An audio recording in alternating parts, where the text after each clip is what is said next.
தமிழ்நாட்டில் 1000 தடுப்பணைகள் கட்ட நடவடிக்கை எடுக்கப்படும் என துறை சார்ந்த அமைச்சர் துரைமுருகன் உறுதியளித்துள்ளார்.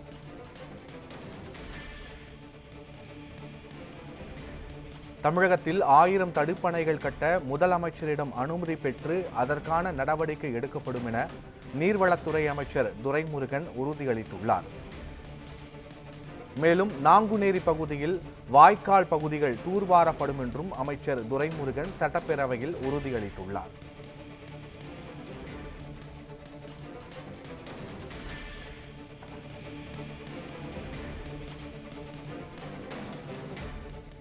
திருத்திய விடையை அளிக்க அனுமதி கோருகிறேன். மதுரை மேற்கு தொகுதியில் நீர்வளத்துறை கட்டுப்பாட்டின் கீழ் உள்ள கிருதுவா நதி நீரானது மழைக்காலங்களில் மதுரை, சிவகங்கை, விருதுநகர் ஆகிய மாவட்டங்களில் உள்ள கண்மாய்களுக்கு செல்லும். இந்த நீர் தங்கு தடையின்றி செல்வதற்காக நெடுந்தொகை 0 கிலோமீட்டர் முதல் 13 கிலோமீட்டர் வரையில் மணக்குளம் உபரி நீர் கலங்கல் சிந்தாமணி வரையில் கிருதுமா நதியை தூர்வாரி சீரமைக்க 7.35 கோடி ரூபாய் ஒதுக்கப்பட்டுள்ளது. விரைவில் பணிகள் துவங்கப்படும். கிருதுமா நதி சீரமைக்கப்படும்.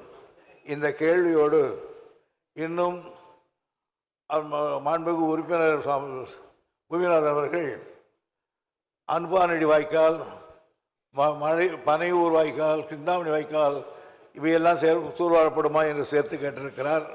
இவையெல்லாம் மாநகராட்சியினுடைய பராமரிப்பில் பல ஆண்டுகளாக இருந்து வருகிறது. எனவே மாநகராட்சி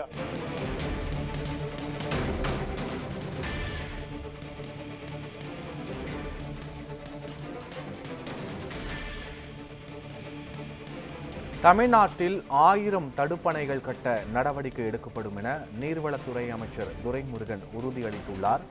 மேலும் முதலமைச்சரிடம் அனுமதி பெற்று அதற்கான நடவடிக்கைகள் எடுக்கப்படும் என்றும் அவர் கூறியுள்ளார்.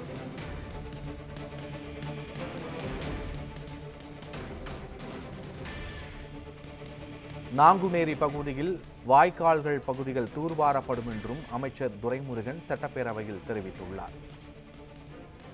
கிருதுமால் நதி சீரமைக்க நிதி ஒதுக்கப்படும் என்றும் விரைவில் சீரமைப்பு பணிகள் தொடங்கப்படும் என்றும் நீர்வளத்துறை அமைச்சர் துரைமுருகன் சட்டப்பேரவையில் தெரிவித்துள்ளார்.